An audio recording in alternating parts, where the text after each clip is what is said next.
कक्षा 11 का neural control and coordination. ठीक है बेटा? यस यस ठीक है, यस सर ठीक है।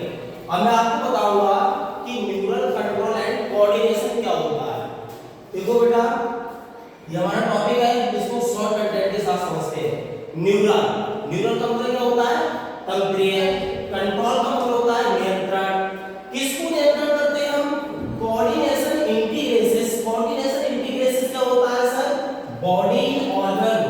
ठीक है, body organ coordination and integration जो मटेरियल होता है, यानी हमारे दिनचर्या में जो हम सामाजिक यानी socialist by environmental by atmosphere और सारे जीवन शैली में जो बातों को सीखते हैं, बातों को करते हैं, उन चीजों को कंट्रोल करने के लिए वह हमारे बिहेवियर एंड रिएक्टिविटीज चीजों को कंट्रोल करने के लिए हमारा न्यूरल कार्य करता है। क्या कार्य करता है? न्यूरल।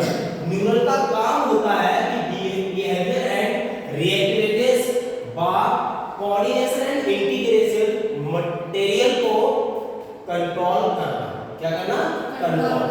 तो आपकी जो लाइफ स्टाइल है उसमें आपका बिहेवियर हो गया, बहुत सारी रिएक्शंस हो गई, बहुत सारी रिएक्टिविटीज चीजें हो गई, उनको कौन कंट्रोल करता है?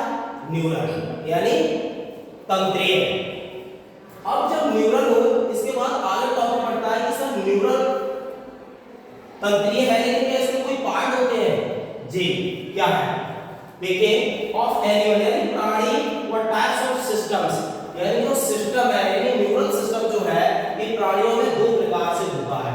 Number 1 endocrine system, number 2 nervous system. Endocrine system वह सिस्टम होता है, इसके मतलब क्या है हमारे कार्य कि विशेष प्रकार के रक्त ब्लड में स्रावित होता है, यानी एंडोक्राइन सिस्टम के द्वारा मनुष्य के ब्लड में यानी ह्यूमन ब्लड में विभिन्न प्रकार के केमिकल को क्या करता है? स्रावित करता है।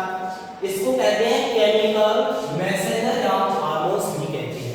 और विभिन्न प्रकार के केमिकल्स को क्या करता है? ब्लड में एंटर करता है। ठीक है, तो इसको क्या कहते हैं? केमिकल मैसेंजर या हार्मोन भी कहते हैं। ठीक, दूसरा है हमारा नर्वस सिस्टम। नर्वस सिस्टम को कहते हैं तंत्रिका। तंत्रिका, ये नर्वस सिस्टम तंत्रिका तंत्र होता है, इसका फॉर्मेशन नर्वस सेल्स के द्वारा होता है। नर्वस सेल्स के द्वारा होता है। अब यही मेरे क्वेश्चन पूछा जाता है बहुत इंपॉर्टेंट कि सर जो स्ट्रक्चर एंड फंक्शनल यूनिट होती है नर्वस सिस्टम की वो क्या होती है? वो होती है आपकी न्यूरॉन्स। क्या होती है? न्यूरॉन्स। ठीक है, अब न्यूरॉन्स क्या है? न्यूरॉन्स एक साइटल के डेंड्राइट्स दूसरी कोशिकाओं के एक्सॉन से संधि द्वारा जुड़े रहते हैं, जिनको सिनेप्स कहते हैं। क्या कहते हैं? सिनेप्सिस कहते हैं। क्या कहते हैं? उनको सिनेप्सिस कहते हैं। अब बात करते हैं नर्वस सिस्टम। नर्वस सिस्टम शरीर के विभिन्न अंगों के समस्त कार्यों में संतुलन एवं सामंजस्य बनाकर बॉडी को कंट्रोल रखता है। यह नर्वस सिस्टम क्या करता है? मान लीजिए आपकी बॉडी में विभिन्न प्रकार के ऑर्गन्स मोशन करते हैं, ठीक है, रिएक्शंस करते हैं, ठीक है, तो उन सारी चीजों को नियंत्रण या कंट्रोल कौन करता है? नर्वस सिस्टम करता है। ठीक है, अब नर्वस सिस्टम के अंदर कंपोनेंट्स पाए जाते हैं। कौन कौन से कंपोनेंट्स हैं? देखिए, आपका संवेदी अंग हो गया, तो इसे कहते हैं सेंसरी ऑर्गन्स। इसका काम क्या होता है?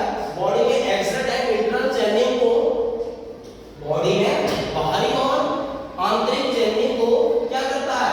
नर्वस सेल्स के द्वारा इंफॉर्मेशन देता है। किसके लिए? आपके माइंड के लिए। और माइंड हमारा एक्टिव होकर कार्य करता है।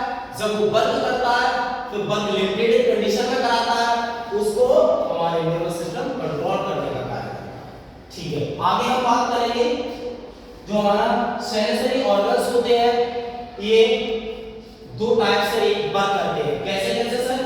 तो एक्सटर्नल रिसेप्टर्स और आपके इंटरनल रिसेप्टर्स। तो एक्सटर्नल बाहरी हो गए, बाहरी रिसेप्टर क्या होते हैं? जैसे आपके नोज हो गया, नोज हो गई, आइज हो गई, ईयर हो गई, स्किन हो गई और टंग जीभ हो गई। ये आपकी नाक हो गई, आंख हो गई, कान हो गए, त्वचा हो गई, जीभ हो गई। यानी एक्सटर्नल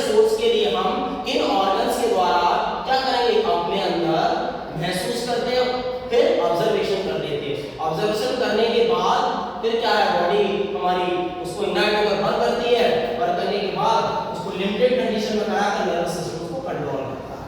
ठीक है। दूसरा इंट्रामस्कुलर रिसेप्टर्स, जैसे आपकी बॉडी के अंदर बहुत सारी एक्टिव क्रिया हो गई, पलक का झपकना, छींकना, रेस्पिरेटरी सिस्टम्स, ठीक है, और म्यूजिकल्स के द्वारा बॉडी में स्ट्रेस आना, तो ये सब काम इंट्रासेप्शंस होते हैं। इनको लिमिटेड वे में बॉडी भर कराती है, फिर उनको नर्वस सिस्टम अपने वे में कंट्रोल करता है।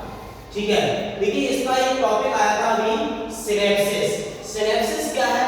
तो सिनेप्सिस दो सेल्स के बीच का वह संवेग भाग होता है या संवेग किया करती है सेल्स, क्योंकि सेल्स जब अपने आपस में किसी मैटर को यूनाइट कर